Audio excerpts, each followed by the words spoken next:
बिस्मिल्लाहिर्रहमानिर्रहीम। अल्हम्दुलिल्लाह। आज हम क़ुरबानी के मसाइल में बिस्मिल्लाहिर्रहमानिर्रहीम मुफ्ती ताहिर रिज़वी चैनल में खुशामदीद। आज हम बात करेंगे क़ुरबानी की चंद एक अहम मसाइल पर, ख़ुसूसन क़ुरबानी में हिस्सेदारी के मसाइल। इस हवाले से चंद एक मसाइल समाअत फरमा लें कि सबसे पहली बात तो ये है कि क़ुरबानी के अय्याम में सिर्फ़ क़ुरबानी करना ही वाजिब है। बाज़ लोग ये सवाल करते हैं कि क्या क़ुरबानी के अय्याम में हम कोई और सदका व खैरात कर दें। हर कोई जानवर ज़िबा कर रहा है, जानवरों की शॉर्टेज हो सकती है और ज़रूरत से ज़्यादा गोश्त होने की वजह से ज़ाया भी हो सकता है, तो इसके बजाय साथ वाला क़ुरबानी कर रहा है तो हम कोई और सदका कर देते हैं या किसी और की कोई और मदद कर देते हैं। तो अर्ज़ ये है कि क़ुरबानी के अय्याम में क़ुरबानी ही करना वाजिब होगी। सदका या किसी और चीज़ को ख़र्च कर देना ये अल्लाह रब्बुल इज़्ज़त को पसंद नहीं है, इससे क़ुरबानी अदा नहीं होगी। अब रही बात ये क़ुरबानी में शराकत दारी, तो शराकत दारी में बहुत सारी ऐसी चीज़ें आजकल देखने में आई हैं जो कि ख़राबी का बायस होती हैं, जिसकी वजह से किसी की भी क़ुरबानी नहीं होगी। वो चंद एक ज़रूरी मसाइल आपके सामने ज़िक्र कर दूँ। सबसे पहली बात तो ये कि हिस्सेदारी के लिए जानवर को देखकर हिस्सा लेना चाहिए। बाज़ औक़ात पहले से बुकिंग और ऐसी दूसरी सूरतें होती हैं। इस हवाले से उलमाए किराम ने बहुत ज़्यादा तहफ़्फ़ुज़ात का इज़हार किया है कि जब जानवर मौजूद ही नहीं है तो हम हिस्सेदारी किस में ले रहे हैं। तो लिहाज़ा हिस्सेदारी करने वालों को भी चाहिए पहले से जानवर ख़रीदें और लोगों को दिखाएं कि इस जानवर में आपका हिस्सा डाला जा रहा है, तो फिर उसके बाद वो क़ुरबानी में हिस्सा लें। दूसरी चीज़ कि एक जानवर में, जो बड़े जानवर में 7 हिस्सेदार होते हैं, वो 7 के साथ क़ुरबानी की नीयत से या सवाब की नीयत से शामिल हों। सवाब की नीयत से मुराद ये कि अगर कोई शख़्स अक़ीक़े की नीयत से शामिल होता है तो वो भी सवाब ही की नीयत होगी। तो एक जानवर में 6 हिस्से क़ुरबानी के और 1 अक़ीक़े का, या 2 अक़ीक़े के और 5 क़ुरबानी के, ये बिल्कुल दुरुस्त होगा। इस तरह की हिस्सेदारी जायज़ होगी।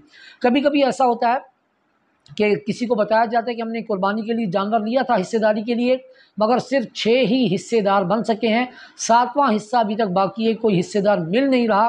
तो एक साहिब हैसियत आदमी कहता है, अच्छा तो मेरा हिस्सा डाल लो, मुझे कुछ गोश्त मिल जाएगा, तुम्हारे जानवर में से मेरा गोश्त थोड़ा बढ़ जाएगा, हम कुछ और बना लेंगे।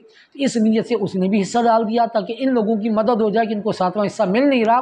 तो चूँकि अब ये 7वां हिस्सेदार गोश्त की नीयत से शामिल हुआ तो किसी की भी क़ुरबानी अदा नहीं होगी, क्योंकि एक हिस्सेदार बग़ैर सवाब की नीयत से सिर्फ गोश्त के लिए शामिल हुआ।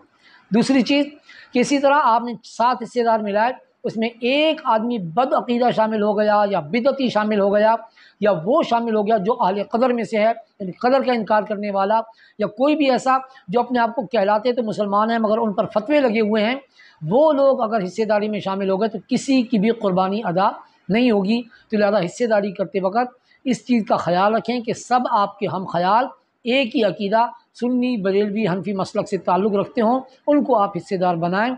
हर अहले गैरे को शामिल कर लेने से क़ुरबानी ख़राब हो सकती है। एक और मसला कि जब क़ुरबानी के जानवर में 7 हिस्सेदार हों तो इनमें रकम भी बराबर हो और साथ ही साथ इनमें गोश्त और बाकी चीज़ें भी बराबर बराबर तकसीम की जाएँ, सब बराबरी की बुनियाद पर शामिल हों। यूँ ना हो कि कोई शख़्स कम हिस्सेदार हो या ज़्यादा हिस्सेदार हो, क्योंकि अक्सर औक़ात ऐसा देखा गया कि कोई आदमी आकर कहता है कि मैं जानवर में हिस्सेदार तो बनता हूँ, मगर मेरे पास जो तुम्हारी डिमांड है, यानी 18,000 रुपये तुम फ़ी हिस्सा मांग रहे हो, मेरे पास 18,000 नहीं है, मैं 16,000 दूँगा। तो एक और आदमी कहता है चले 2,000 इनकी तरफ से मैं डाल देता हूँ, मुझे 2,000 का गोश्त ज़्यादा दे देना, इनके हिस्से में से 2,000 का गोश्त कम कर देना। तो अब चूँकि गोश्त की भी तकसीम हो गई और हिस्से की भी तकसीम हो गई, लिहाजा ये भी क़ुरबानी में रुकावट बन जाएगी। हाँ, अगर कभी ऐसी सूरत हाल बन जाती है कि घर में 5 हिस्सेदार हैं और वो 5 हिस्सेदार चाहते हैं कि हम मिल के एक पूरा का पूरा जानवर ख़रीद लेते हैं और उसमें सबकी हिस्सेदारी शामिल कर लेते हैं, गोश्त भी सबको ज़्यादा से ज़्यादा आ जाएगा, तो उसका तरीक़ाकार ये है कि एक आदमी को वकील बना ले, वो 5 के 5 हिस्सेदार जो जानवर ख़रीद के लाएँ, उसकी खिलाई पिलाई, उसकी कटाई ज़िबा करवाई, सबको 5 हिस्सों में बराबर तकसीम करेंगे, मगर वकील एक होगा। उसको अपनी अपनी तरफ से 20-20 हज़ार जो भी हो जमा करवा दें। 1 लाख की रकम जमा हो गई, उसी में जानवर आ गया, उसी में खिलाई पिलाई हो गई, उसी में कटाई हो गई। वो वकील कहेगा कि तुम लोगों ने सारा हिस्सा मुझे दे दिया, मैं तुमको एक एक पूरा हिस्सा जो है बतौर तोहफ़ा देता हूँ, वो तुम्हारी तरफ से क़ुरबानी। तो यूँ क़ुरबानी अदा हो जाएगी। अब चूँकि हिस्से की तकसीम नहीं हुई बल्कि वकील ने गोश्त तकसीम किया, तो वो दुरुस्त हो जाएगा। यही तरीका हिस्सेदारी में बाज़ औक़ात जो है ना, लोगों के पास तराजू नहीं होता, तो यही तरीका इख्तियार करना चाहिए कि ज़िबा करने के बाद पूरा का पूरा गोश्त एक आदमी को बतौर वकालत दे दिया जाए कि ये सारा गोश्त तुम्हारा, तुम इसको 7 हिस्सों में तकसीम कर दो। तो बग़ैर तराजू के अगर इस तरह तकसीम करेंगे तो दुरुस्त होगा, वरना गोश्त को तोल कर ही तकसीम करना दुरुस्त होगा। बग़ैर तोले अंदाजे से एक बोटी भी कम ज़्यादा हो गई तो तकसीम करने वाला भी गुनाहगार होगा, ज़्यादा लेने वाला भी गुनाहगार होगा और कम लेने वाला भी गुनाहगार होगा। तो इस चीज़ का खुसूसन ख्याल रखना चाहिए। अल्लाह तबारक व तआला समझने और अमल करने की तौफीक अता फरमाए। इंशाअल्लाह मसाइल जारी रहेंगे। हमारे चैनल को लाइक कीजिए, सब्सक्राइब कीजिए, वीडियो को शेयर कीजिए ताकि आप भी हमारे साथ